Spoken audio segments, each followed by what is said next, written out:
من رأى وجهك يسعد يا كريم الوالدين حوضك الصافي المبارد وردنا يوم النشور. أعوذ بالله من الشيطان الرجيم. بسم الله الرحمن الرحيم. الحمد لله رب العالمين والصلاة والسلام على رسول الله وعلى آله وصحبه أجمعين. أما بعد. Assalamu alaikum wa rahmatullahi wa barakatuh. Alhamdulillah, wir haben im letzten Unterricht den Namen Allah subhanahu wa ta'ala Al-Alim versucht hier zu erklären und haben den Namen abgeschlossen. Wir werden jetzt inshallah heute einen neuen Esma von Allah subhanahu wa ta'ala beginnen. Vorab möchte ich sagen, dass man diese Unterrichte nutzen soll als einen Denkanstoß, diese Unterrichte nutzen soll als ein Trieb für den Anfang. Dass man diese Unterrichte alleine werden einen Menschen nicht ändern können. Wenn man damit sich jetzt einen Unterricht anhört, wird man vielleicht jetzt sagen, oh, subhanallah, das hat mich gerade mitgenommen, aber das wird nach einer kurzen Zeit wieder vergehen und du wirst in deinem alten Leben wieder drin sein.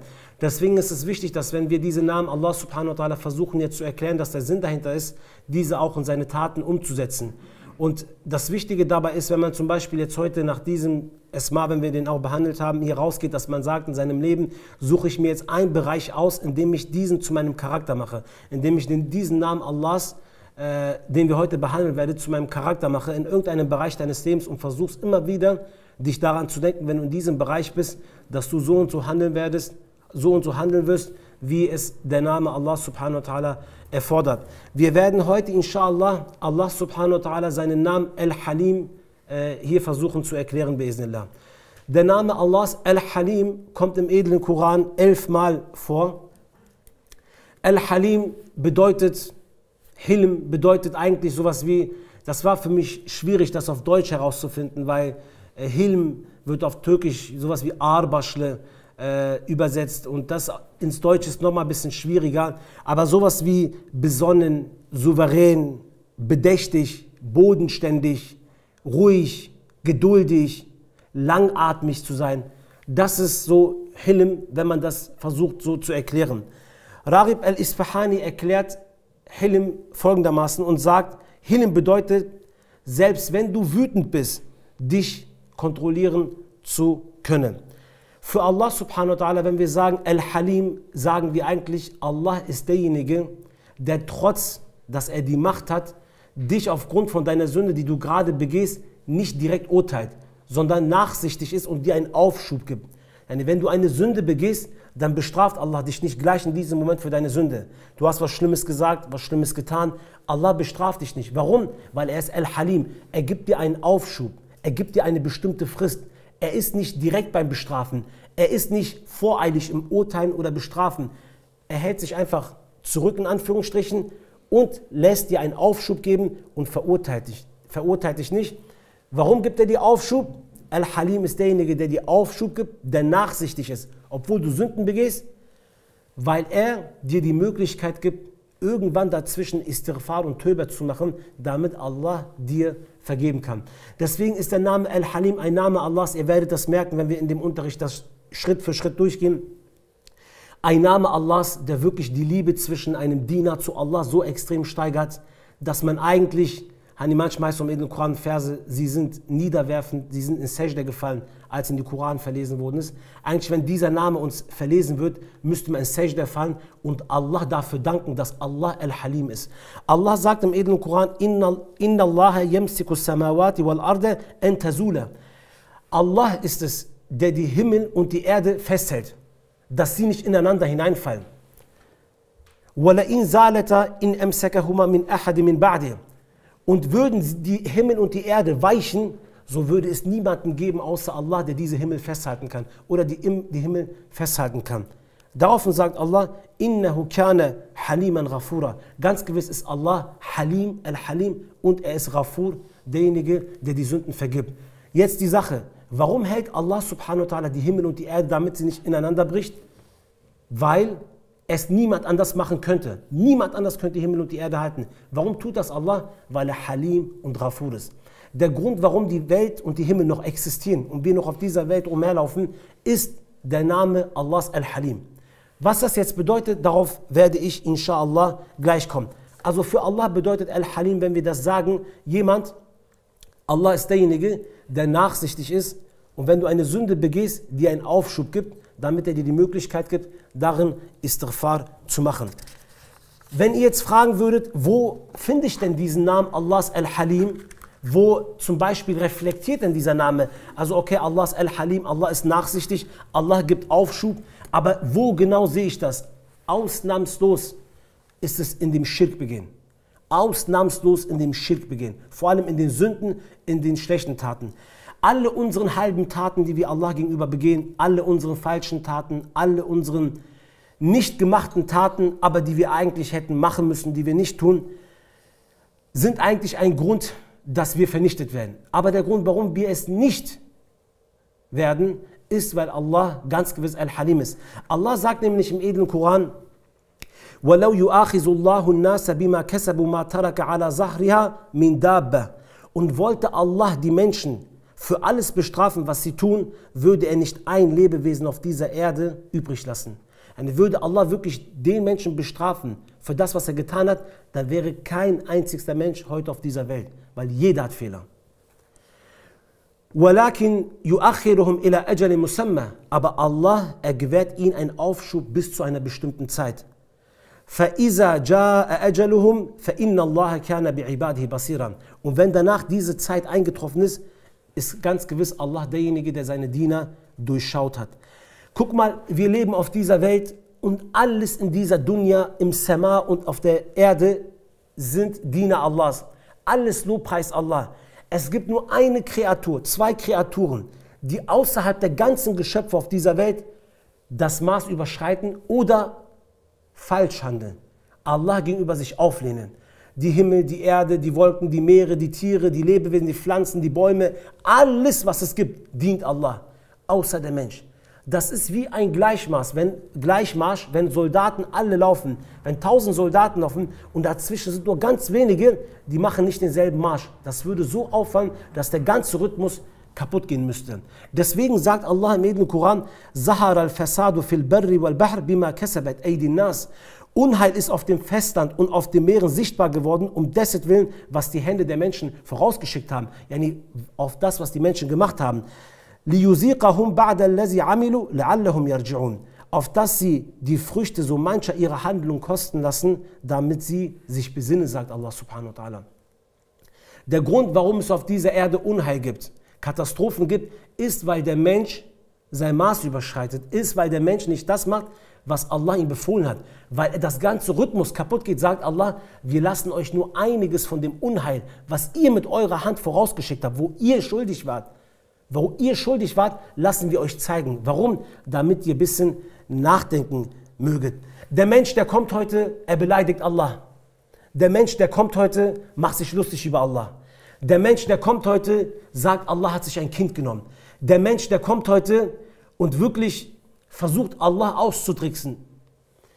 Allah subhanahu wa ta'ala sagt im edlen Koran, وَقَالُوا اتَّخَذَ الرَّحْمَنُ وَلَدًا. Die Mushrikun, die Ungläubigen, sie sind gekommen und haben gesagt, Ar-Rahman hat sich ein Kind genommen. Derjenige, der all die Zeit zu euch gnädig ist, barmherzig ist, der euch das alles gibt, was ihr braucht, eure Bedürfnisse stillt, euer Rizq euch gewährt, euch eine Art gibt zum Artikulieren, euch alles dienstbar macht. Dieser Ar-Rahman, ihr sagt, dieser Ar-Rahman, dieser Allgnädige hat sich ein Kind genommen. لَقَدْ جِئْتُمْ شَيْئًا إِدَّا. Was für eine brutale Behauptung habt ihr nur getan, sagt Allah. Was für eine ungeheuerliche und eklige und abartige und schlimme Behauptung habt ihr da bloß aufgestellt. Was habt ihr bloß da gesagt? Wisst ihr, was die Gegenleistung von diesem Wort eigentlich ist? Von diesen Mushrikun, die sagen, Allah hat sich ein Kind genommen, hasha wa kallah. Was eigentlich hätte passieren müssen, wenn jemand sowas sagt. Allah sagt, تَكَادُ السَّمَاوَاتُ يَتَفَطَّرْنَ مِنْ وَتَنْشَقُّ الْأَرْضَ وَتَخِرُّ الْجِبَالَ حَدًّا. Beinahe, aufgrund von diesem Wort, beinahe wären die Himmel zerrissen, die Erde ineinander gebrochen und die Berge explodiert und zu Trümmer geworden. أَنْ دَعَوْ لِلرَّحْمَانِ وَلَدًا. Aufgrund von dessen, weil sie dem Allgnädigen ein Kind zugeschrieben haben. Der einzige Grund, warum jetzt nicht die Berge explodiert sind, die Himmel ineinander gebrochen ist und die Erde ineinander gebrochen ist und die Himmel auf uns gefallen ist, nachdem sie das gesagt haben. Und Allah sagt ja, beinahe wäre es aber passiert. Beinahe wäre alles aufeinander gefallen, alles wäre zerstört gewesen, weil die so was Ekliges behauptet haben, dass Allah sich ein Kind genommen hat. Der einzige Grund, warum das doch nicht passiert ist, ist, weil Allah Al-Halim ist. Weil Allah subhanahu wa ta'ala den Aufschub für diese ekligen Menschen, die das behauptet haben, sogar gibt. Allah gibt ihnen einen Aufschub, eine Frist und verurteilt sie nicht und bestraft sie nicht. Wobei Allah sagt, beinahe wäre es passiert. Ganz knappes Ding. Aber Allah, sein Name Al-Halim, hat reflektiert, deswegen ist nichts passiert. Der Grund, warum wir jetzt gerade noch hier leben und nichts passiert ist, ist der Name Allahs Al-Halim. Ich habe gerade eben gesagt, nicht alles auf dieser Welt dient Allah, sind Dienerschaft zu Allah. Allah sagt, وَلَقَدْ صَرَّفْنَا فِي هَذَا الْقُرْآنَ لِيَذَكَّرُوا وَمَا يَزِيدُهُمْ إِلَّا نُفُورًا. Und wahrlich, wir haben in diesem Koran manches auf verschiedene Art dargelegt, damit sie ermahnt werden. Jedoch mehrt es nur ihr Widerwillen. Jedoch mehrt das von ihnen mehr, dass sie sich abwenden, obwohl Allah auf unterschiedliche Art und Weise im Koran versucht, euch zu ermahnen. Aber ihr versteht es nicht. قُلْ لَوْ كَانَ مَعُ آلِهَةً كَمَا يَقُولُونَ. Sprich, sag zu ihnen, wenn doch Allah, gäbe es doch neben Allah noch weitere Götter, wie sie es behaupten, إِذَنْ لَبْتَغَوْا إِلَى ذِي الْعَرْشِ السَّبِيلِ, dann hätten sie doch ganz gewiss schon längst den Weg zu dem größten Herr, zu dem Arsch gesucht. Yani es wird doch ein Gottkampf geben, es gibt doch einen Kampf der Könige. Es müsste doch jeder versuchen, die Oberhand zu kriegen, sagt Allah. تُسَبِّحُ لَهُ السَّمَاوَاتُ سَبْعُ وَالْأَرْضُ وَمَنْ فِيهِنَّ. Ganz gewiss die 7 Himmel und die Erde und alles, was da drin ist, preist Allah, dient Allah. وَإِن مِّن شَيْءٍ إِلَّا يُسَبِّحُ بِحَمْدِهِ وَلَكِنْ لَا تَفْقَهُوا تَسْبِيحَهُ إِنَّهُ كَانَ حَلِيمًا غَفُورًا. Ganz gewiss, alles, was im Himmel und auf Erden ist, dient Allah, macht Tasbih und Hamd zu Allah. Nur ihr versteht ihre Anbetung zu Allah subhanahu wa ta'ala nicht. Ganz gewiss ist Allah Halim und Ghafur. Allah ist derjenige, der nachsichtig ist und der euch die Sünden vergibt. Wenn ihr jetzt kurz mal überlegt und denkt, naja, ihr müsst euch das so vorstellen, wenn ihr jetzt einmal zu einem aufgenommen werdet, jemand gibt euch einen guten Job, ihr wart auf der Straße, ihr habt nichts gehabt, er ist ein guter, dann ist einer, der klaut die ganze Zeit. Würdet ihr noch mit diesem zusammenarbeiten wollen? Nein. Weil der tut jetzt deinem Chef oder egal was Unrecht an. Egal wo, die Fitter als Menschen würden dann sagen, ey, was du machst nicht richtig, ich werde das sagen. Oder ich will nicht mehr mit dir arbeiten, du bist ein ekliger Mensch, ich mache das nicht.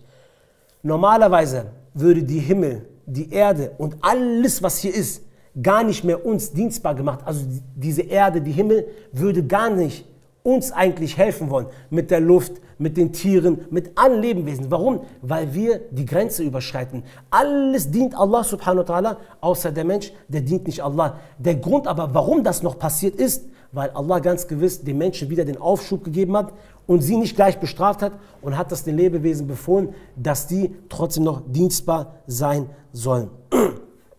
Jetzt mal eine Frage, wenn man sich fragen würde, wir erklären ja immer wieder, dass Schirk eine schlimme Tat ist und Schirk ist mit Abstand das größte Zulm, was ein Mensch nur begehen kann, wird hier eigentlich nochmal klar, wie schlimm überhaupt Schirk ist.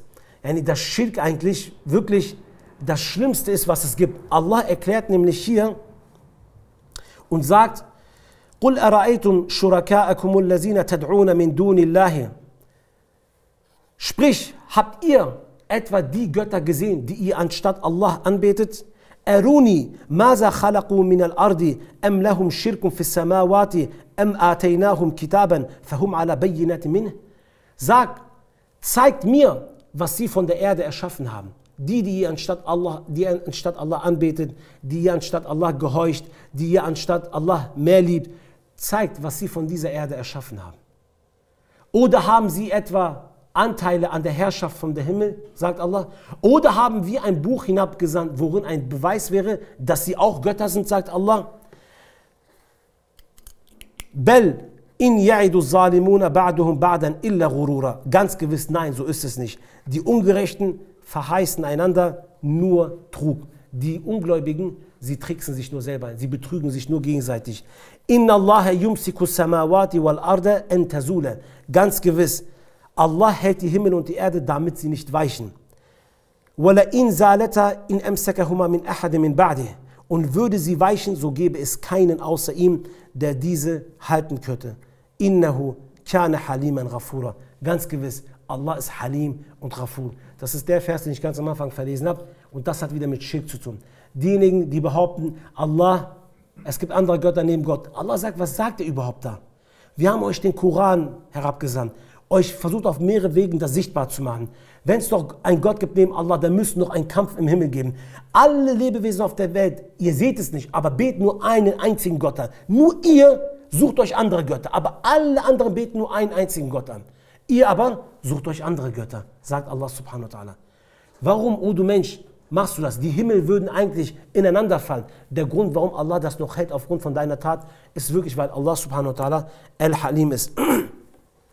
Deswegen, wenn wir jetzt eigentlich über diesen Namen Allah subhanahu wa ta'ala nachdenken, müssten wir eigentlich Allah gegenüber sehr, sehr, sehr, sehr viel Hamd und Shukr machen. Das ist natürlich die Reflexion bei diesen Menschen oder bei diesen Geschehnissen, wo Schirk passiert. Und wenn jemand Schirk macht, so leiden wir alle darunter.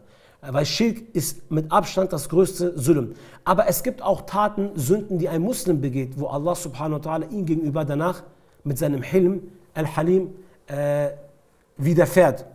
Zum Beispiel, indem ein Mensch schwört und seinen Schwur nicht einhält. Der Mensch, der lügt, der Mensch, er sagt was und nimmt sich Allah als Zeuge. Der Mensch, der nimmt sich Allah als Beistand, wenn er schwört. Weil ein Schwur ist was Wichtiges. Also du sagst ja, Wallahi, ich nehme Allah als meinen Beistand und nehme Allah als meinen Zeugen darüber. Aber während der Mensch dieses Schwur ausspricht, lügt er bereits schon. Oder er schwört, obwohl die Sache noch nicht mal existiert hat, aber er sagt, dass es da. Der Mensch, ohne schlechtes Gewissen zu haben, fängt an zu schwören. Allah sagt, يُؤَاخِذُكُمُ اللَّهُ بِاللَّغْوِ فِي أَيْمَانِكُمْ وَلَكِنْ يُؤَاخِذُكُمْ بِمَا كَسَبَتْ قُلُوبُكُمْ وَاللَّهُ غَفُورٌ حَلِيمٌ. Allah wird euch nicht Unachtsamkeit in euren Schwuren zum Vorwurf machen. Doch macht er euch das zum Vorwurf, was eure Herzen erworben haben. Und Allah ist allverzeihend und nachsichtig. Allah ist Ghafur und Halim. Nicht, weil ihr in eurem Schwur etwas unachtsam gewesen seid. Das ist nicht das Problem. Das Problem ist, dass ihr in eurem Herzen schon längst die Absicht gegeben habt. Dass ihr in eurem Herzen schon längst den Schwur gebrochen habt, eigentlich bevor ihr den Schwur abgegeben habt. Allah wird euch dafür zur Rechenschaft ziehen, sagt Allah. Der Grund, warum Allah dich nicht direkt in diesem Moment, wo du es ausgesprochen hast, schon bestraft hat oder wo du die Absicht da reingesetzt hast, ist, weil Allah subhanahu wa ta'ala Al-Halim ist. Er ist nicht voreilig im Verurteilen. Er ist nicht voreilig im Bestrafen. Und er ist Ghafur, er ist allverzeihend. Ein weiterer Punkt ist die Beziehung zwischen einem Mann und Frau.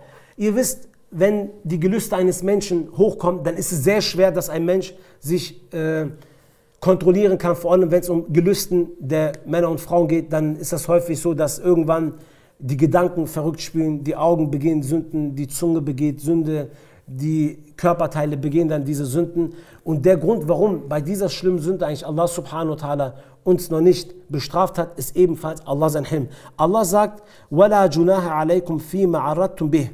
Und es ist kein Vergehen für euch, wenn ihr ihnen gegenüber Heiratsabsichten andeutet oder euch insgeheime mit diesen Gedanken tragt. Es ist eigentlich kein Problem, sagt Allah, wenn ihr wirklich Heiratsabsichten bei einer Frau habt. Ist kein Problem. Oder wenn ihr schon die Gedanken habt, wie es sein würde, wenn wir verheiratet sind. Das ist kein Problem. Allah wusste, dass ihr an sie denken werdet. Doch verabredet euch nicht heimlich mit ihnen, außer ihr sprecht ein geziemtes Wort und fasst keine festen Entschlüsse zum Ehebund, bevor die Wartezeit nicht erfüllt ist. Und wisset, dass Allah kundig ist, was ihr in euren Seelen hegt. Darum seid vor ihm auf der Hut, wa'lamu, und wisset, anna Allah Ghafurun Halim. Wisset, Allah ist ganz gewiss allverzeihend und Halim. Er ist der Nachsichtige, der euch Aufschub gewährende. Der Mensch, der macht diese Sünde, Allah weiß es. Allah lässt sich sogar die Sünde vollenden. Er lässt das alles werden und passieren. Warum tut er das und bestraft dich nicht? Es gibt immer noch für dich eine Tür. Guck mal, ihr habt gerade gemerkt, in den meisten Versen kommt immer wieder Ghafur und Halim. Ghafur mit Halim. Okay, wir machen eine Sünde. Allah gibt uns Aufschub. Aber das ändert ja nichts an der Tatsache, dass Allah uns dafür später bestrafen wird. Richtig? So ist das. Aber Allah kommt exakt mit diesem Namen Ghafur.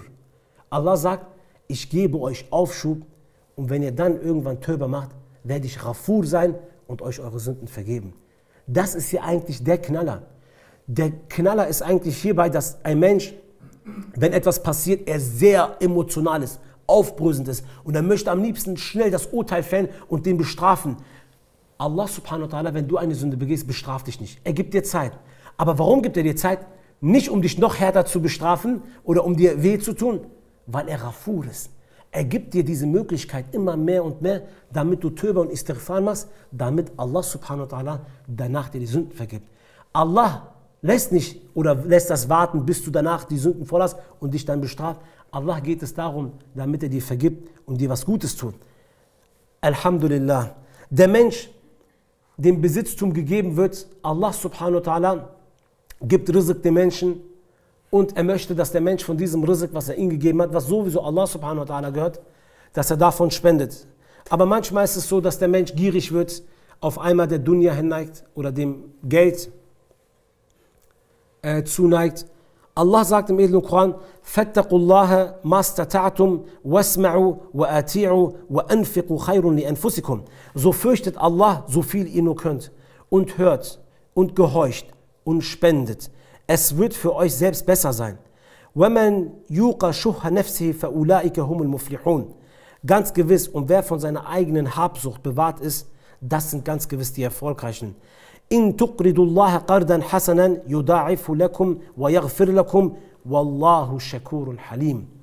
Und wenn ihr Allah ein gutes Darlehen gibt, wenn Allah auf Allah seinen Weg etwas Gutes spendet,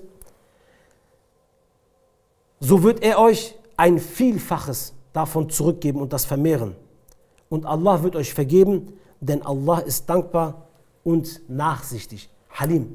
Warum kommt hier Shakur mit Halim zusammen? Wenn der Mensch, wenn du immer wieder einen Menschen Gutes machst, einmal, zweimal, dreimal, viermal, fünfmal, 100-mal, aber er macht die ganze Zeit nicht das Gute. Er gibt nicht, er ist die ganze Zeit frech zu dir, er macht es nicht. Du gibst, er macht es nicht, einmal. Das geht so 100-mal, irgendwann macht er es aber einmal. Was würdest du sagen? Oh, was willst du denn? Ich habe es 100-mal gemacht, ich war 100-mal gut zu dir, du warst so einmal gut, was erwartest du denn? Du würdest sein Gutsein dir gegenüber nicht einmal ernst nehmen.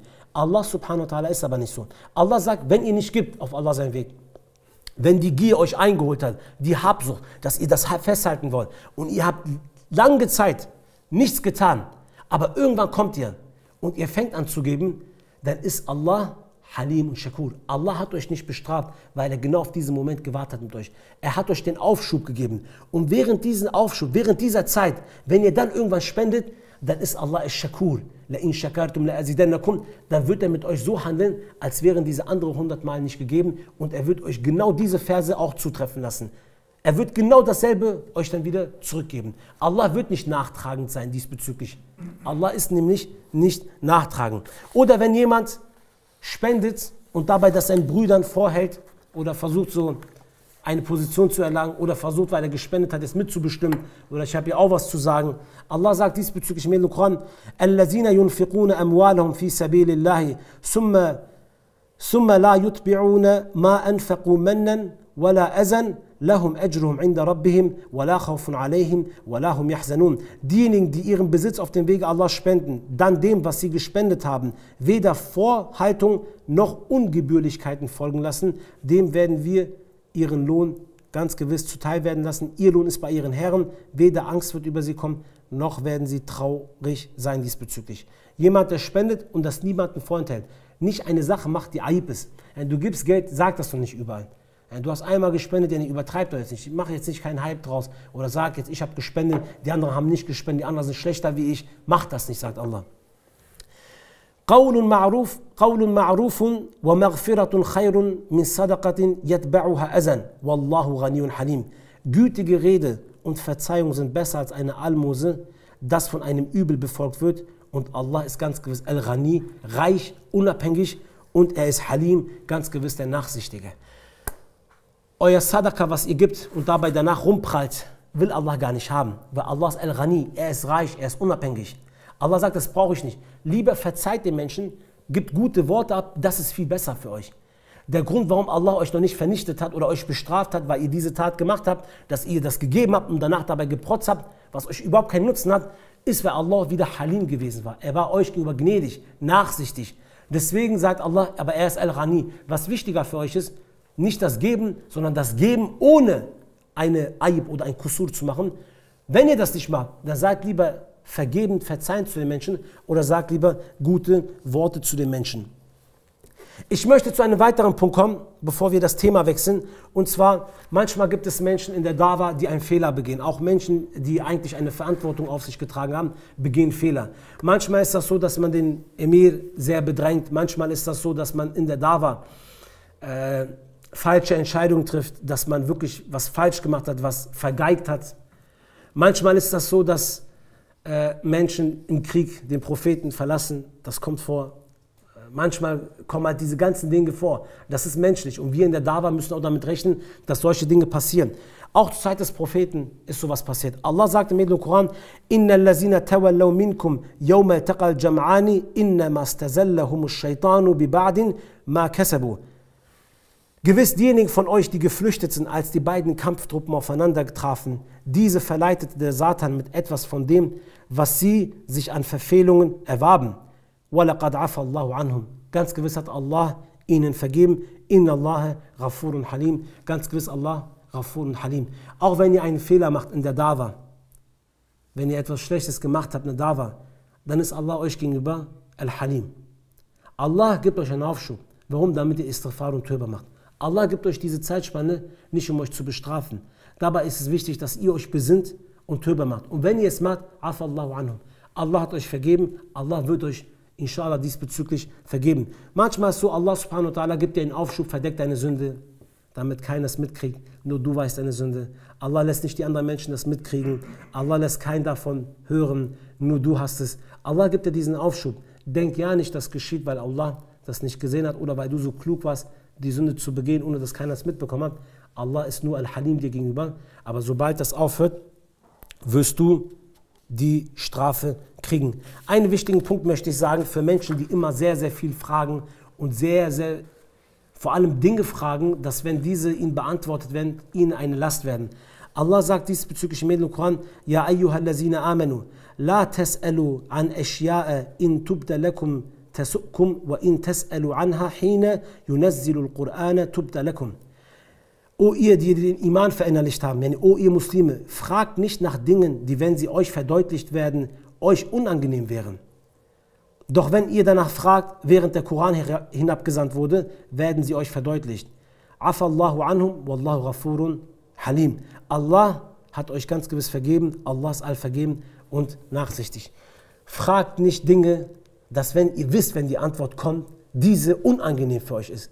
Wenn Allah, ihr kennt das Beispiel mit Bani Israel in Surah Baqarah, wo Allah ihnen befohlen hat, eine Kuh zu schlachten. Es ging um ein Prinzip. Allah geht es ja nicht, die Symbolik ist immer dahinter wichtig. Es geht ja nicht um die Kuh. Es ging Allah um eine Symbolik, die Kuh, die Götter ihrer Vorfahren zu schlachten. Eine Kuh zu schlachten. Dann kamen die und haben gesagt, soll es eine dicke oder dünne Kuh sein, eine große oder kleine, eine männliche oder weibliche, soll sie schwarz oder weiß sein, wie alt soll sie sein. Die haben so viele Fragen gestellt und alle Fragen wurden ihnen beantwortet. Alle. Was war danach das Problem gewesen? So eine Kuh zu finden, war so schwierig gewesen und dann hatten sie ein Problem, diese Kuh zu finden. Sie mussten dann nämlich genau die ganzen Voraussetzungen erfüllen, weil ihnen die Frage beantwortet worden ist. Deswegen, wenn ihr Dinge fragt und ihr wisst, die Antwort ist euch unangenehm, wenn ihr es wisst, dann müsst ihr es, dann ist nämlich Phase, dann müsst ihr es machen. Dann ist wichtig, wenn im Koran kein direktes Nas darüber gibt, einfach die Sachen nicht zu fragen. Denn es wäre besser für euch. Wenn ihr sie fragt, so wisst Allah ist euch gegenüber ganz gewiss gnädig und barmherzig, macht Istighfar zu Allah subhanahu wa ta'ala und setzt das um. Guck mal, eine Sache noch, wenn die Menschen heutzutage einen Fehler begehen, dann ist das so, dass Allah von manchen Menschen das Rizq einengt. Wenn manchmal das Rizq eines Menschen nicht gut läuft oder ein Mensch hat nicht so viel Besitztum, sein Ilm, egal was, wir haben ja das Thema Rizq letztens gehabt, was ist überhaupt Rizq? Rizq ist nicht nur Besitz, sondern Geld, aber ein Teil ist Geld, aber es ist auch viel mehr Rizq, ist Ilm, Ahlak, vieles mehr. Wenn aber von einem Menschen das Rizq eingeengt hat, ist es häufig die Schuld daran wegen seiner Sünden. Der Prophet sagt, wa inna rajula liyuhramu وَإِنَّ رَجُلَ لَيُحْرَمُ الرِّزْقَ بِذَنْبِ يُصِيبُهُ. Und ein Mensch kann durch eine Sünde, die er begeht, die Versorgung genommen werden. Wird bei Ibn Majah und dem Musnad von Ahmad ibn Hanbal überliefert. Yani, der Grund der Sünden ist häufig ein Grund, warum unser Rizq eingeengt ist. Zum Beispiel, du arbeitest, dein Rizq öffnet sich nicht. Du tust und tust und tust und tust, aber es geht einfach nicht. Es wird nicht mehr die ganze Zeit. Du strengst dich an im Ilim, aber es öffnet sich dir einfach nicht. Dann hat Allah dir dein Rizq eingeengt. Warum? Aufgrund von deinen Sünden und deinen Fehlern. Deswegen sollte man Istighfar und Tauba machen, damit Allah dir die Tür öffnet und dein Rizq sich wieder dir öffnet. Jetzt überlegt mal, Allah würde uns für jeden Fehler, den wir begehen, unser Rizq einengen. Jede Lebewesen. Dann wären wir Menschen auf der Straße, würden wie Walking Dead oder wie das heißt, die Zombies auf der Straße rumlaufen, dann würde nicht einer von uns ein Rizq kriegen. Wenn Allah aufgrund von unseren Taten, aufgrund von unseren Fehltaten unser Rizq einengen würde. Aber er tut es nicht. Er tut es ein Teil, damit wir ganz gewiss darüber nachdenken. Allah subhanahu wa ta'ala, wenn er dir einen Aufschub gibt, dann ist das nicht, weil er das davon nicht mitbekommen hat oder weil er deine Taten nicht gesehen hat. وَمَا كَانَ رَبُّكَ نَسِيًّا. Ganz gewiss, dein Herr vergisst nicht. Allah subhanahu wa ta'ala vergisst nicht. Und jetzt gibt es zwei Arten von Menschen. Wenn Allah einem Menschen einen Aufschub gibt, dann gibt es zwei Arten von Menschen. Die einen Menschen verstehen das und fangen Allah an, um Vergebung zu beten. So wie es Allah im edlen Koran sagt. Dann gibt es eine andere Art von Menschen. Wenn ihnen ein Aufschub gegeben wird, wie wir es gerade gesagt haben, dann denken diese Menschen, die haben die Sünde so gut gemacht, dass keiner es mitbekommen hat.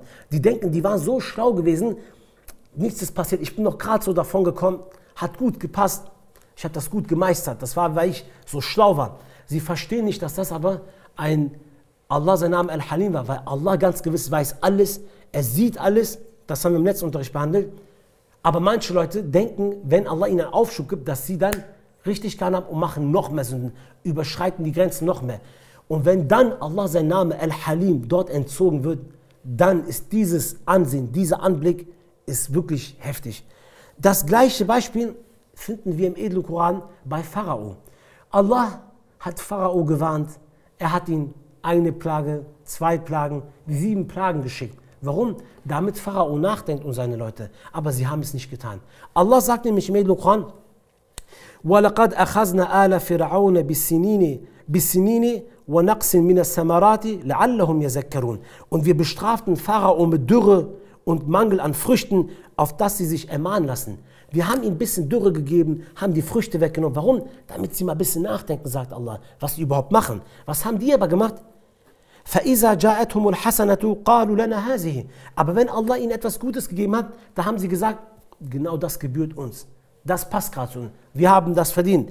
وَإِن تُصِبْهُمْ سَيِّئَةٌ يَتَطَيَّرُ بِمُوسَى وَمَنْ مَعَهُ. Aber wenn ihnen was Schlechtes getroffen hat, so haben sie die Schuld Musa und seinen Leuten, die mit ihm waren, gegeben. Haben gesagt, Musa, du bist daran schuld gewesen. أَلَا إِنَّمَا طَائِرُهُمْ عِنْدَ اللَّهِ وَلَكِنَّ أَكْثَرَهُمْ لَا يَعْلَمُونَ.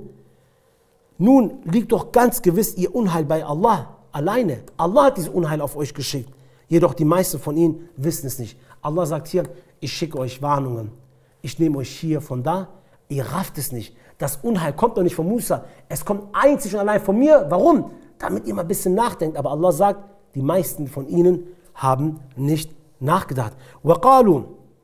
Und sie sagten dann, مهما تأتنا به من آيات لتسحرنا بها فما نحن لك بمؤمنين. Was du uns auch immer für ein Zeichen bringen magst, O Musa, um uns damit zu bezaubern, wir werden nicht daran glauben, haben sie gesagt. Dann sagt Allah, wir haben euch die Warnung geschickt, ein bisschen von den Früchten, von eurer Ernte genommen, ihr habt es nicht verstanden. Wir haben euch wieder was Gutes gegeben, ihr habt gesagt, wir verdienen das. Es ist wieder was passiert, ihr habt Musa die Schuld gegeben. Musa kam zu euch, hat euch da gewarnt, ihr habt gesagt, egal womit du kommst, wir werden es nicht akzeptieren. فَأَرْسَلْنَا عَلَيْهِمُ الطُّوفَانُ وَالْجَرَادَ وَالْقُمَّلَ وَالدَّفَادِعَ وَالدَّمَّ آيَاتٍ مُفَصَّلَةٍ فَاسْتَكْبَرُوا وَكَانَ قَوْمًا مُجْرِمِينَ. Da sandten wir die Flut über sie, die Heuschrecken, die Läuse, die Frösche, das Blut, deutliche Zeichen. Doch sie betrugen sich, sie fingen an, sich hochmütig zu verhalten und wurden ein sündiges Volk. nach all dem, was Allah ihm diesen Aufschub gewährt hat, all diese Zeit, all diese Zeichen hat Allah in diesen Aufschub gewährt, sagt Allah am Ende, فَانْتَقَمْنَا مِنْهُ فَأَغْرَقْنَاهُمْ فِي الْيَمِّ بِأَنَّهُمْ كَذَّبُوا بِآيَاتِنَا وَكَانُوا عَنْهَا غَافِلِينَ. Darauf bestraften wir sie und ließen sie im Meer ertrinken, weil sie unsere Zeichen für Lüge erklärten und nicht auf sie achteten. Allah, wenn er einen Menschen bestraft, dann hat er 100% vorher eine lange Zeit einen Aufschub gehabt. Allah bestraft sich nicht direkt bei der Sünde. Wenn ein Mensch bestraft wird und ein Volk bestraft wird, hat er lange Zeit Allah seinen Namen Al-Halim gekostet. Wenn Allah dann das wegzieht, dann kommt erst die Strafe und dann ist die Strafe Allahs brutal. Es gibt ein Beispiel, wenn du ein Kind auf dieser Welt schickst, Allah wird im Jenseits, die Engel, die Sabani, werden die auch einschlagen. Das Ding ist, du schlägst hier ein Kind, das Kind kommt an einem Tag wieder zu sich. Aber wenn ein Sabani, ein Höllenengel, dir einmal einen Schlag in dein Gesicht gibt, das ähnelt nicht dem Schlag hier. Vielleicht bist du 70.000 Jahre davon getroffen und verwirrt. Deswegen, das Maßstab, das Bestrafen von Allah und das Bestrafen der Menschen ist ein gravierender Unterschied. Und wenn Allah seinen Namen Al-Halim entzieht, dann wird es nicht mehr schön. Deswegen, wenn Allah einen Menschen bestraft hat, dann hat er 100% vorher Allah seinen Namen Al-Halim gekostet. Allah manchmal, du begehst eine Sünde, Allah warnt dich im Traum. Allah gibt dir im Traum ein Zeichen, dass das, was du machst, nicht richtig ist. Manchmal, dann im Traum hast du es nicht verstanden, er bringt dir eine Situation, wo jemand genau über diese Sünde gerade redet. Das ist wie ein Unterricht gerade oder jemand macht gerade einen Nasiyan, als würde der genau gerade über diese Sünde sprechen, die du getan hast. Als würde er in dein Herz gucken. Du würdest denken, der meint mich doch gerade damit. So krass zutreffen kann doch nicht wahr sein. Allah, das war ein Zeichen von Allah. Allah warnt dich. Warum? Allah will, dass du zurückkehrst zu ihm und Tauba machst. Sein Aufschub auf dich ist noch auf dich. Es fehlt noch das Istighfar, damit du genut wirst. Allah lässt dich irgendwo sitzen, wo du sagst, der Typ, der redet doch gerade über mich. Und du wirst nervös, weil du denkst, Allah weiß ja gerade, was ich gemacht habe. Du hast wieder nicht verstanden, du schlägst irgendwann ein Buch auf und liest eine Passage, wo du sagst, das kann doch gerade nicht wahr sein. Genau das Thema, was mein Problem ist. Es vergeht eine bestimmte Zeit, du hast wieder nicht verstanden, dann lässt Allah dir einen Menschen zeigen, er zeigt dir einen Menschen, der bestraft worden ist wegen einer Sünde, die er begangen hat und bei ihm die Frist aber abgelaufen ist. Und er zeigt, wie er ihn bestraft hat. Und dann verstehst du es aber immer noch nicht. Und wenn du es dann immer noch nicht verstehst, dann entzieht Allah seinen Namen Al-Halim und dann wird Allah subhanahu wa ta'ala dich erniedrigen, bestrafen und bloßstellen. Es gibt eine Geschichte, die möchte ich euch sagen. Es gab in der Türkei eine sehr bekannte Geschichte. Ein Minibusfahrer. Man sagt, ein Imam, ein Muwahhid war in einer Moschee gewesen, der war dort Imam gewesen. Dann hat er, in dieser Moschee kam immer ein Mann rein und der hat geweint. Aber so heftig in der Moschee geweint. Und der Imam wollte die ganze Zeit mit ihm reden, warum er weint. Er kam in die Moschee, hat geweint, ist danach rausgegangen wieder, als das Gebet zu Ende war. Es vergeht eine bestimmte Zeit, der Imam will immer mit ihm reden, aber er schafft es nicht. Er geht immer nämlich raus. Es vergeht eine bestimmte Zeit, dann kommt der Mann zu ihm und sagt, oh Sheikh, ich möchte mit dir reden, wenn du kurz Zeit hast. Und der Sheikh sagt, ich wollte sowieso mit dir reden, ich habe die Möglichkeit nicht gefunden. Der Mann, der sagt, Sheikh, ich war ein Minibusfahrer. Ich habe einen guten Job gehabt. Ich habe gutes Geld verdient. Und irgendwann habe ich so gut verdient, dass meine Verwandten zu mir gekommen sind und haben gesagt, hier pass mal auf, geh mal an der Bank, zieh mal Zinsen, zieh mal ein Darlehen, ein Kredit und wir werden das vergrößern. Wir kaufen Minibusse und dann werden wir alle für uns arbeiten lassen. Dann wird das richtig Geld bringen. Er sagt, oh Sheikh, ich habe danach gesagt, Zinsen sind haram, ich werde doch keine Zinsen nehmen, ganz bestimmt nicht. Und ich habe es nicht getan. Es verging eine bestimmte Zeit, sie haben auf mich eingeredet und ich habe zugestimmt. Ich habe einen Kredit gezogen und habe ganz viele Büsse gekauft. Und diese Büsse, guck mal, er hat die Sünde begangen. Er war bereit, die Zinsen zu nehmen, hat die Zinsen genommen. Jetzt beginnt Allahs Name Al-Halim. Allah hat nicht bestraft. Er sagt, ich bin danach raus und das Geschäft fing an zu laufen. Wir haben einen Bus nach dem anderen gekauft und wir haben die ganze Busse für uns arbeiten lassen. Er sagt, wir haben die ganze Busse für uns arbeiten lassen und ich habe so viel Geld bekommen, ich habe ganz viele Häuser gekauft, habe hier eine Wohnung gekauft, habe da ein Haus gekauft. Allahs Name Al-Halim, guck mal, Allah bestraft niemanden noch nicht. Er sagt, eines Tages kam dann das Finanzamt Um dem Finanzamt zu entkommen, habe ich auf meinen Bruder, auf meine Schwester, auf meinen Vater, habe auf jeden was umgeschrieben, auf meine Kinder, auf meine Ehefrau, damit das Finanzamt ganz wenig von mir nimmt. Habe das woanders angezeigt. Allahs Name Al-Halim immer noch. Es verging eine bestimmte Zeit, ich bin danach irgendwann aufgestanden und habe mir gesagt, wenn doch es wirklich wahr ist, dass diejenigen, die Zinsen nehmen, gegenüber Allah und seinem Gesandten den Krieg eröffnen. Ich habe keinen Krieg erlebt zwischen Allah und seinem Gesandten. Bei mir läuft es gerade prachtvoll. Er sagt, als ich das mir gedacht habe und gesagt habe, bin ich ein paar Tage später ins Krankenhaus gegangen. Eine normale Untersuchung, ganz normale Untersuchung, wollte wieder weggehen. Dann haben die Ärzte mir gesagt, bleiben Sie mal hier. Haben eine weitere Untersuchung, eine dritte, eine vierte, eine fünfte. Und dann hat er gemerkt, irgendwas stimmt nicht. Und dann hat er gemerkt, haben die Ärzte gesagt, Sie haben einen übelsten Tumor im Kopf. Sie werden bald sterben. Sie müssen dieses Medikament nehmen. Dieses Medikament ist sehr teuer. Für Sie ist sehr schwierig. Sie haben nicht mehr viel Zeit zum Leben. Er sagt, als ich danach rausgegangen bin, habe ich danach die Medikamente gekauft, die Behandlung gemacht und die war sehr teuer gewesen. Irgendwann war mein Geld weg gewesen. Ich bin zu meiner Schwester, meinem Bruder, habe gesagt, gib mir mein Besitztum wieder, weil ich habe die Krankheit und ich möchte mich behandeln lassen. Und sie haben gesagt, nee, das geben wir dir ganz bestimmt nicht. Hast du einen Beweis? Das gehört uns. Oder war jemand Zeuge, als du uns das gegeben hast? Sein Bruder, seine Schwester, seine anderen Geschwister, keiner hat ihm was zurückgegeben. Am Ende war sein ganzes Besitztum aufgebraucht und er geht zu seiner Frau und sagt zu seiner Frau, meine Frau, ich brauche Geld für die Behandlung, lass uns das Haus verkaufen, in dem wir leben und damit ich meine Behandlung bezahlen kann.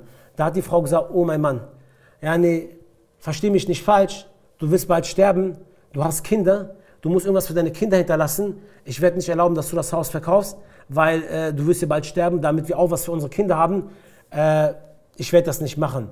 Dann ist die Frau los, hat die Scheidung eingereicht und hat sich geschieden.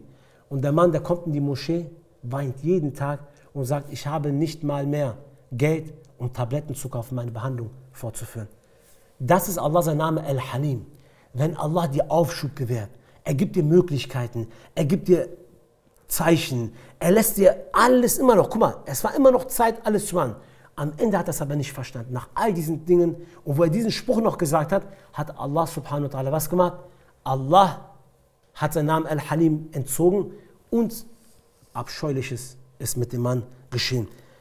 Deswegen denkt ja nicht, wenn ihr eine Sache begeht, wenn Allah euch Aufschub gegeben hat, dass Allah die Sache vergessen hat. وَمَا كَانَ رَبُّكَ نَسِيًّا. Ganz gewiss, dein Herr vergisst nämlich nicht, bei Allah ist alles aufgehoben. Ich möchte zu einem weiteren Punkt kommen, und zwar Al-Halim und die islamischen Verkünder.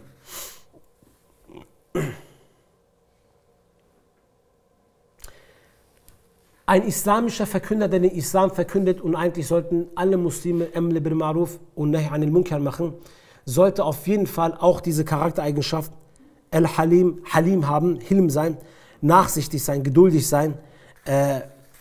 Diese sind sehr wichtig. Genauso wie du es liebst, dass Allah dir gegenüber Al-Halim ist, dass er nicht gleich schnell ist im Verurteilen, Beurteilen, ist das für einen Da'i, einer, der zum Islam lebt, sehr wichtig, dass er sich diesen Eigenschaft aneignet. Warum? Guck mal, wenn ihr ein Verkünder in eine Gesellschaft geht und sagt zu dem Alkoholtrinkenden, möge Allah dich verfluchen. Wenn er zu einem geht, der Schirk betet, sagt, möge Allah dich in Grund und Boden vernichten. Wenn ein Da'i zu einem geht, eine Gesellschaft, und sieht, wie jemand klaut und sagt, möge Allah all deinen Besitz von dir nehmen. Wenn jemand so redet, sofort urteilt, sofort das Urteil gesprochen hat, dann wird er dieses Volk nicht mehr ändern wollen, weil er hatte das Endurteil abgegeben. Und wenn Allah das Urteil über uns schon längst gegeben hätte, dann wäre der Rest unnötig gewesen. Aber Allah gibt uns Aufschub. Und deswegen ist es für einen Da'i wichtig, wenn er in einer Gesellschaft lebt, die auch Sünden begeht, viel Schlimmes macht, nicht gleich zu verurteilen, nicht gleich zu sagen, die sind schlecht, möge Allah sie verfluchen, Hunde, dies und das. Warum? Wir sollten nämlich barmherzig sein und nachsichtig sein. Guck mal, in dem letzten Koranprojekt von Furqan in Surah Hijr ging es darum, dass die Engel, davor der Unterricht von Furqan war, die Engel kamen zu Ibrahim a.s. Sie kommen zu Ibrahim a.s. und wollen Ibrahim etwas mitteilen. Sie kommen, Ibrahim bekommt Angst. Ibrahim gibt den Essen und er merkt, diese Engel, die essen nicht. Und dann merkt er, irgendwas stimmt hier nicht. Das sind keine Menschen, die gekommen sind. Er bekommt Panik. Daraufhin sagen sie, wir sind Engel von Allah gesagt, wir sind Boten. Sie sagen, wir kommen mit einer frohen Botschaft und mit einer schlechten Nachricht. Also mit einer guten oder schlechten Nachricht. Die gute Nachricht ist, wir geben dir eine frohe Botschaft, dass du ein Kind kriegen wirst. Und die schlechte Nachricht ist, dass wir das Volk von Not vernichten werden. Schaut mal. Sie sagen, wir werden das Volk von Lut vernichten. Jetzt kommt Ibrahim. Als Ibrahim, sagt Allah subhanahu wa ta'ala, als die Furcht von Ibrahim abließ und die frohe Botschaft ihm übermittelt worden ist, er sich ein bisschen beruhigt hat, Yujadiluna fi qawmi Lut, hat er mit den Engeln gestritten über das Volk von Lut. Ibrahim a.s. fängt an mit den Engeln zu streiten über das Volk von Lut. Sie sagen, wir werden es vernichten und Ibrahim diskutiert, fängt an mit ihnen zu diskutieren über das Volk von Lut. Aber warum? Inna Ibrahim la halimun awwahun munib. Denn ganz gewiss ist Ibrahim zweifelsohne ein langmütiger, ein nachsichtiger und ein weichherziger Mensch gewesen. Ibrahim wollte nicht, dass das Volk bestraft wird. Unter ihnen sind die Muslime, unter ihnen ist Lut a.s. Ja, nee, gib ihm doch noch Aufschub. Warum? Warum hat Ibrahim mit ihm gestritten? Weil er war weichherzig, er war nachsichtig. Er sagt, vernichte es doch nicht jetzt. Warum jetzt? Qala, und er sagte, inna fiha Lutan. In ihnen ist aber noch Lut drinne. Guck mal, er denkt immer noch, wie barmherzig, wie nachsichtig. In ihnen ist noch Lut drinne. Warum wollt ihr das machen? Daraufhin sagten die, qalu, nahnu a'lamu biman fiha. Ganz gewiss wissen wir, wer noch in ihnen ist. لَنُنَجِّيَنَّهُ وَأَهْلَهُ إِلَّا امْرَأَتَهُ كَانَتْ مِنَ الْغَابِرِينَ. Wir werden ganz gewiss Lut und seine Leute daraus befreien, außer seine Frau. Sie wird von denen bleiben, die zurückgeblieben sind. Hier kommt ein wichtiger Aspekt. Ibrahim a.s. fängt an zu diskutieren mit den Engeln, obwohl die Botschaft bringt, dass sie vernichtet werden. Warum? Allah sagt das so, Inna Ibrahim la halimun awwahun munib. Er war ganz gewiss ein langmütiger, ein nachsichtiger, sehr geduldiger, sehr, sehr viel Geduld gehabt. Niemals schnell verurteilt oder bestraft, obwohl er die Möglichkeit hatte. Übrigens geht bei dem Namen Halim darum, dass wenn du die Möglichkeit hast zu bestrafen, nicht bestrafst. Das ist die Kunst dabei.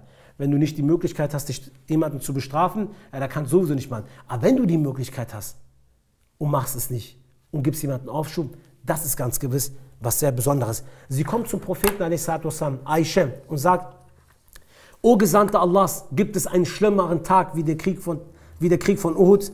Und der Gesandte Allah sagt, ja, es gibt einen viel schlimmeren Tag wie Uhud, als ich bei deinem Volk gewesen war und sie zum Islam eingeladen habe, bei Aqaba. Es geht um was? Es geht um Taif. Als der Prophet nach Taif geht, der Prophet berichtet das in einem Hadith, der wird bei Bukhari und Muslim überliefert. Und hier berichtet der Prophet jetzt und sagt, als ich zu deinen Verwandten gegangen bin, nach Taif, um ihn zum Islam einzuladen. Ich bin hingegangen mit einer Erwartung, dass sie den Islam annehmen.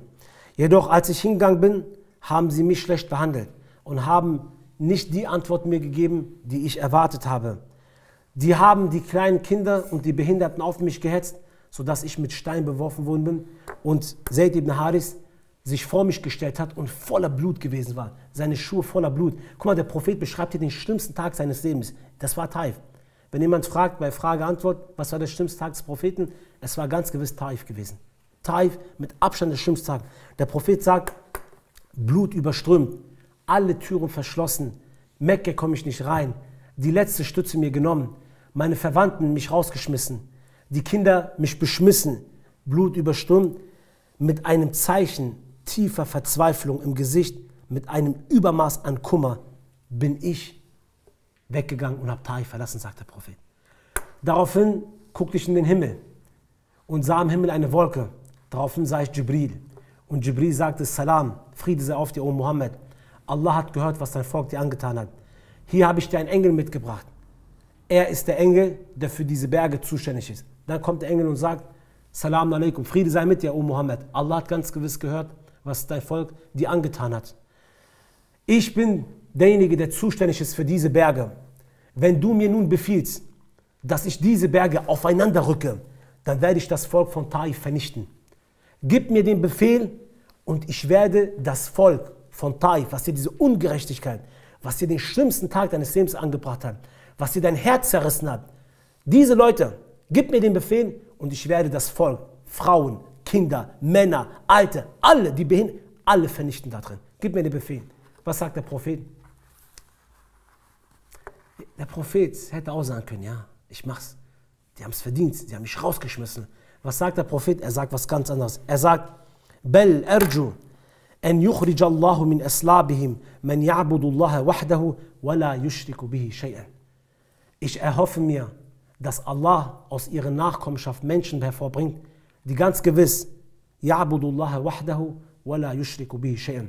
Die einzig und allein Allah anbeten und Allah subhanahu wa ta'ala gegenüber keinen Schirk begehen. Und tatsächlich ist es so gekommen, dass ihre Nachkommen, Taif, alles Muslime wurden.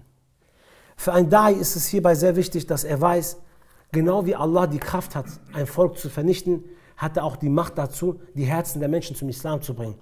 Anstatt du für die Strafe betest, bete für die Rechtleitung. Weil genau wie Allah sie erniedrigen, vernichten und alles kann, kann aber Allah genau ihr Herz zum Islam führen, sie rechtleiten. Deswegen ist es hierbei für einen Da'i wichtig, für einen, der zum Islam aufruft, sehr wichtig, dass er das Gute verlangen. Genau wie Allah Al-Halim ist, sollten wir Muslime vor allem gegenüber der Gesellschaft ebenfalls nicht nachtragend sein. Nicht gleich urteilen, wenn dein Bruder einen Fehler gemacht hat. Komm, nur weil er irgendwas falsch gesagt hat, sei du nicht jetzt nachtragend, wochenlang.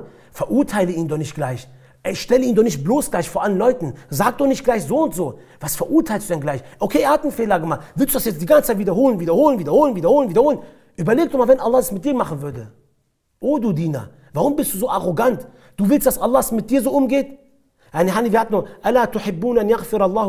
du willst, dass Allah dir vergibt, vergib du auch den Menschen. Du willst, dass Allah dir gegenüber Al-Halim ist, dir Aufschub gibt, dich nicht bestraft bei deinen Fehlern. Sei du es auch gegenüber den Menschen, die Fehler begehen. Ganz gewiss werden sie Fehler begehen.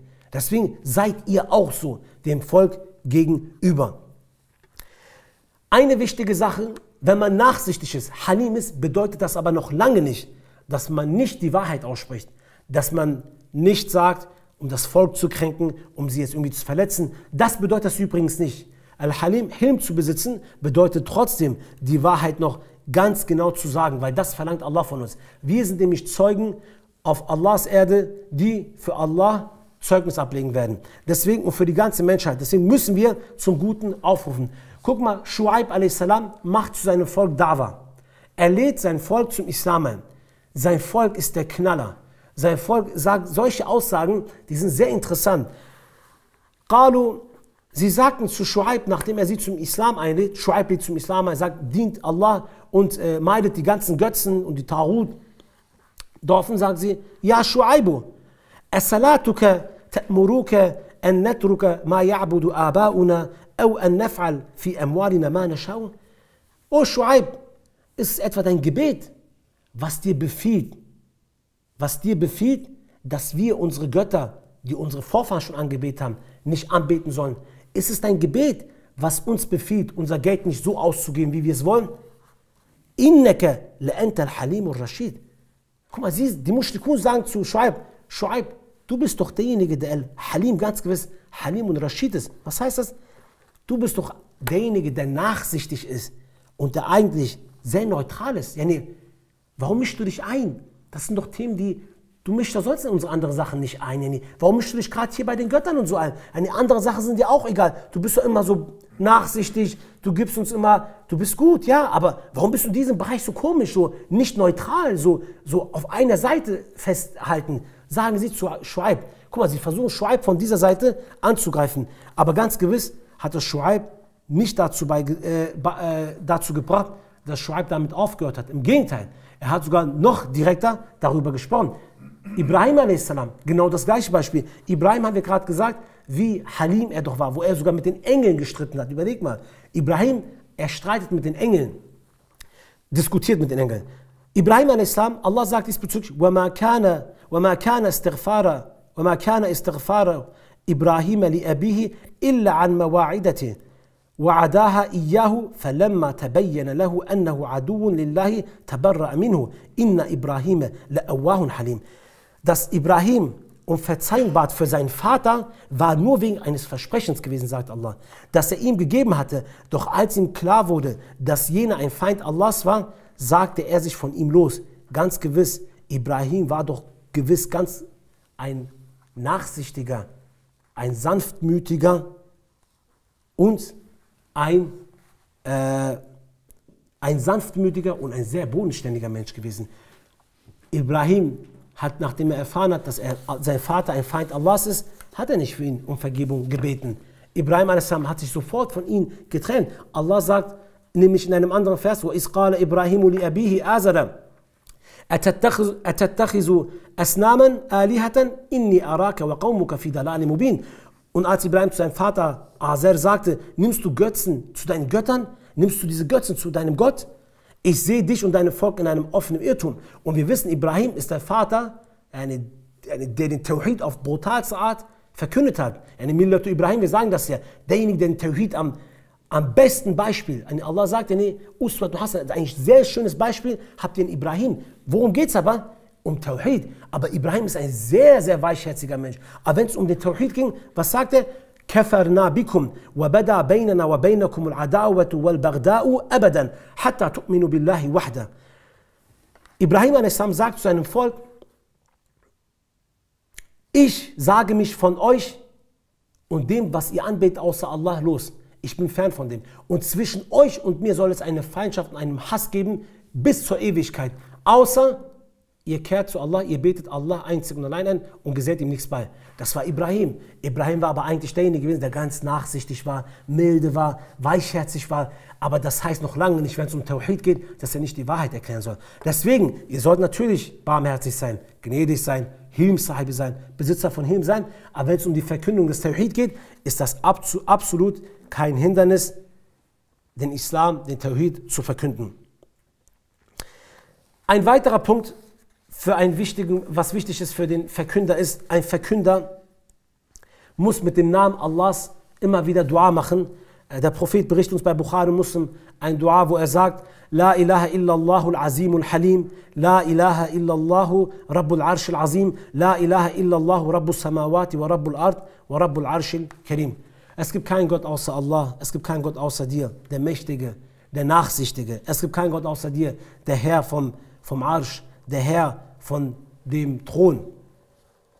Es gibt keinen Gott außer dir, der Herr des Himmels und der Erde und der Herr des edlen Throns, sagt der Prophet. Sollen wir Da'is folgendermaßen Dua machen. Warum sollen wir so Dua machen? Weil Not, Verzweiflung, Kummer, Sorgen, Probleme kommen aufgrund von was? Aufgrund von unseren Fehlern. Wenn du Allah mit dem Namen Al-Halim drum bittest, dann wird Allah dir Aufschub gewähren und Allah wird dir deinen Weg dabei öffnen. Guck mal, ein Mensch, der Dawa macht, der hat es sehr, sehr schwer. Mit Menschen umzugehen ist mit Abstand das, glaube ich, anstrengendste, was es gibt. Oder Bruder, kannst du das bestätigen? 100%. Also mit Menschen umzugehen ist sehr anstrengend. Menschen sind Jahil, Menschen sind Salim, Menschen sind undankbar, Menschen sind verräterisch, Menschen sind maßlos, Menschen sind streitsüchtig, Menschen halten ihr Wort nicht, Menschen reden und wissen nicht, was sie sagen, Menschen tun Dinge und bereuen es nicht. Menschen sind wirklich Geschöpfe oder mit Menschen umzugehen, ist sehr, sehr anstrengend. Ein Mensch, der Allah subhanahu wa ta'ala gegenüber nicht mal dankbar ist, von dem brauchst du nicht erwarten, dass er dir gegenüber dankbar ist. Ein Da'i hat auf einer Seite Shaitan, auf der anderen Seite seine eigenen Nefis, auf der anderen Seite die Zuneigung zur Dunya, auf der anderen Seite das Weswesse, auf der anderen Seite die Menschen, die um ihn herum sind. Deswegen hat ein Verkünder des Islams es wirklich sehr, sehr schwer. Und daher ist es vielleicht sehr, sehr wichtig, wenn er Allah subhanahu wa ta'ala immer wieder viel um Istighfar bittet und vor allem auch für die Leute, für die Menschen, genau wie Ibrahim a.s. es gemacht hat, für die Menschen um Aufschub, um Nachsicht. Für Allah bittet, dass Allah dem Volk gegenüber nachsichtig ist und diese nicht bestrafend tut und diese eher rechtleitend tut. Ich möchte zum vorletzten Punkt kommen, inshallah, und dann beenden wir den Unterricht. Und zwar den Namen Allahs Al-Halim, Hilm, zu seinem Charakter machen. Jetzt könnt ihr die Frage stellen, ist denn diese Charaktereigenschaft, weil manche Leute besitzen das hier, Hilm-Sahibi, also sie urteilen nicht. Wenn jemand das falsch macht, dann sagen sie nicht gleich, was hast du gemacht? Bist du denn nicht ganz dicht? Hast du das denn nicht gesehen? Hast du das denn nicht gehört? Hast du das denn nicht? Immer dieses hast du oder immer das Vorhalten ins Gesicht schleudern. Es gibt ja manche Leute, die sind wirklich nicht so. Die sind sehr nachsichtig, die sind sehr geduldig, die haben einen langen Atem. Auch wenn schlimme Dinge passieren, die sind sehr ruhig erstmal. Die verurteilen nicht. Die gucken eher auf das Problem, statt auf den Menschen, der das Problem begangen hat. Und hierbei gibt es zwei Arten von Hilm. Das eine ist wirklich, wenn Allah dir das in die Wiege legt, und das andere ist, kannst du dich selbst erziehen, dass du so wirst. Denn eines Tages sagt der Prophet zu einem Sahabi, Inna fika khallataini yuhibbuhumullahu al-hilma wal-anat. Ganz gewiss sagt der Prophet zu dem Sahabi, Du hast zwei Eigenschaften, die Allah an dir sehr mag. Einmal deine Sanftmütigkeit, deine Bodenständigkeit, dass du nicht voreilig bist, und die andere ist Hilm, die Nachsichtigkeit. Er fragte, قال يا رسول الله أنا أتخلق بهما أم الله جبلني عليهما? Habe ich mir selber das beigebracht? Habe ich mich selbst so erzogen? Oder hat mich Allah darauf erschaffen? Daraufhin sagte der Gesandte Allahs, Balillahu jabalaka alayhima. Ganz gewiss hat Allah dich auf diese zwei Eigenschaften erschaffen. Daraufhin sagte er, Alhamdulillah, allazi jabalani ala khallataini yuhibbuhumullah wa rasuluh. Alhamdulillah, Lob gepriesen ist Allah subhanahu wa ta'ala, der mich auf diese zwei Eigenschaften erschaffen hat, die er liebt und die sein Gesandter lieben. Deswegen, es ist so, dass ja, manche Leute bekommen es in die Wiege gelegt, dafür muss er viel Schükr und Hamd machen, und manche Leute müssen es sich beibringen. Allah sagt im Koran zu den Menschen, Khuliqal insanu min ajal. Ganz gewiss, wir haben den Menschen sehr eifrig erschaffen, sehr voreilig erschaffen. Er will immer alles sehr schnell haben. Es soll immer jetzt passieren. Jetzt sofort. Jetzt, guck mal hier. Und schnell. In allen Sachen will er immer schnell haben. Sa'urikum ayati fala tastajilun. Ich werde euch meine Zeichen zeigen, aber fordert nicht von mir, dass ich mich übereile. Allahu Akbar, was für ein Vers. Allah sagt, euch ist was passiert. Ihr wollt sofort das Gute. Ihr wollt sofort gleich die Erlösung haben. Ihr habt eine Prüfung, ihr wollt gleich sofort immer...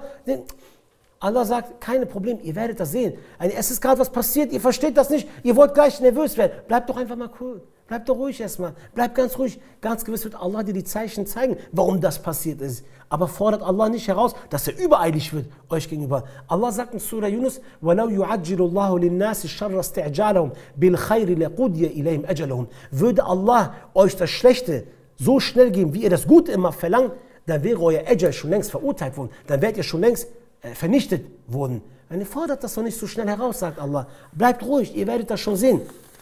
Und wenn jetzt Menschen kommen, die diesen Charakter nicht haben, und wenn ich sage, das kann man sich aneignen, und der Mensch schon wie eine Kanone immer wieder sagt, nee, ich kann das nicht machen, ich kann das nicht, ich kann mich nicht ändern, ich bin so, ihr müsst euch daran gewöhnen. Ja, wenn ein Mensch sowas schon sagt, der will das auch nicht lernen. Also ganz klare Sache, der will das nicht lernen, der hat ganz andere Absichten.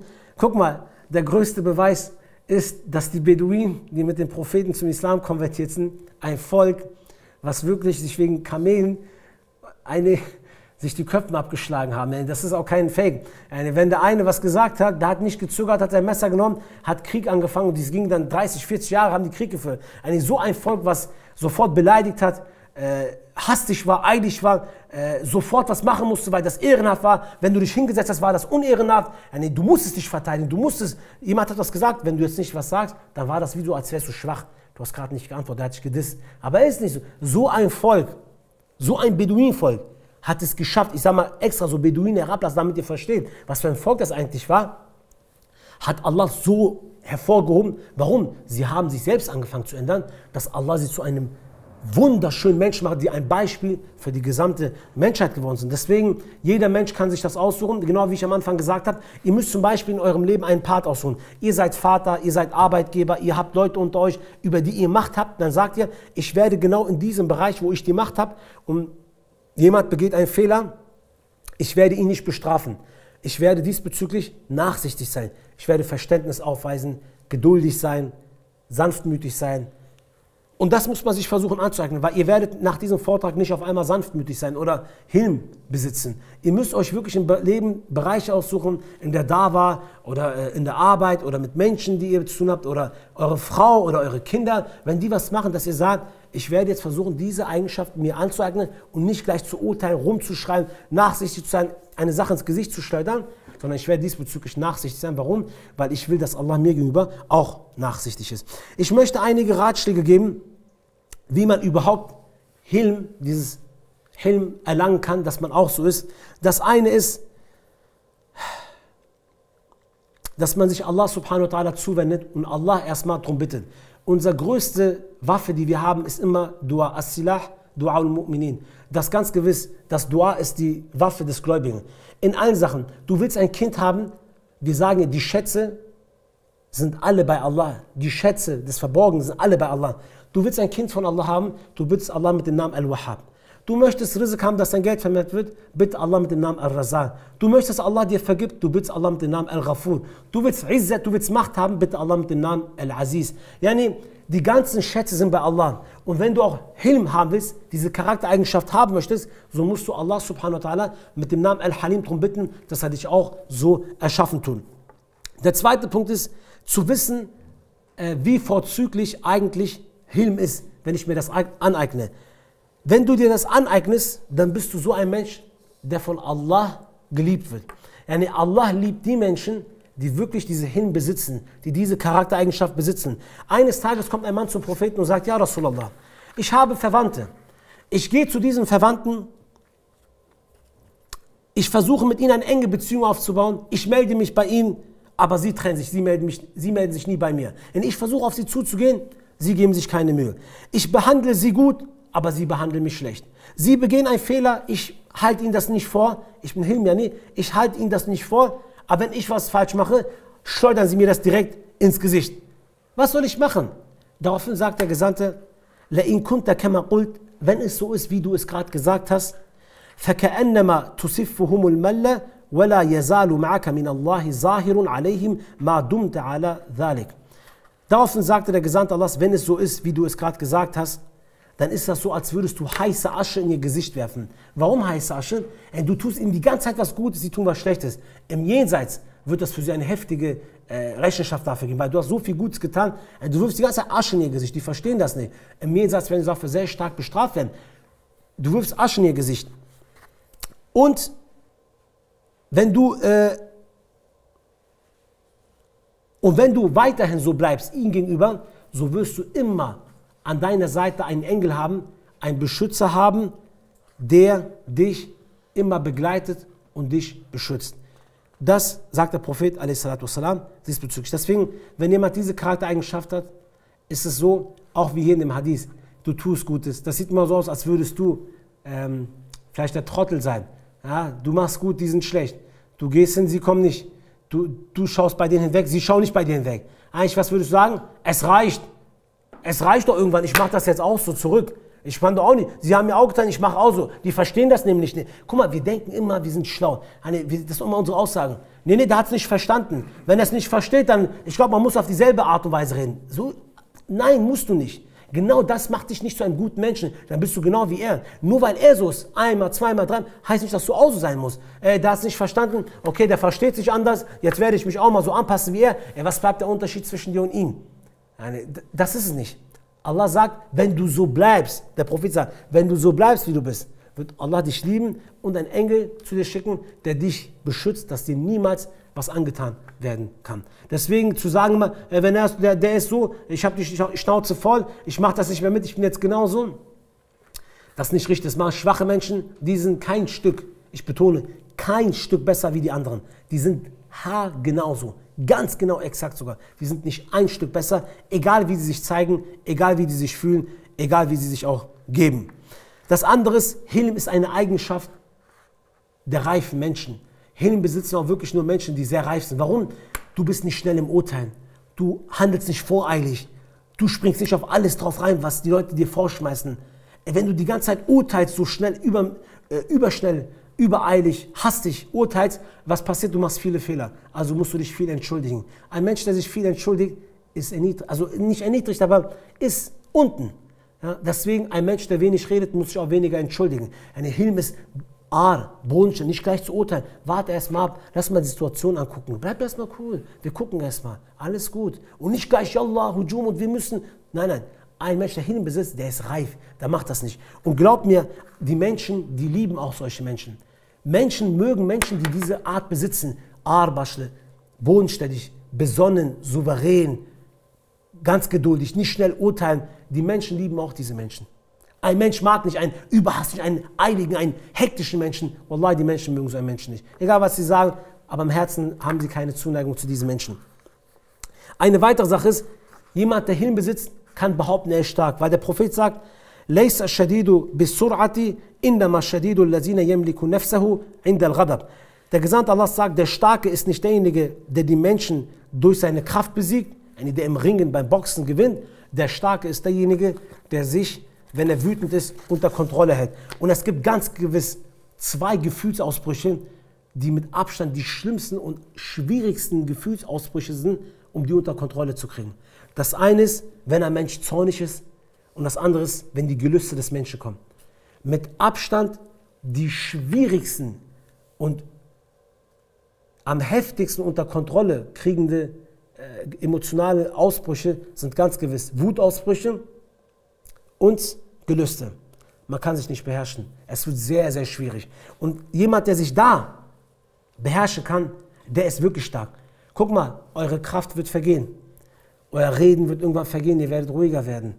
Euer Kopf, ihr werdet vergesslich irgendwann werden. Alles wird vergehen. Aber wisst ihr, was nicht vergehen wird? Die Willenskraft, die hier drin ist. Der Wille. Der wird dich mit 80 Jahren noch bringen, in den Dschihad zu ziehen. Wir haben die Sahabas gesehen.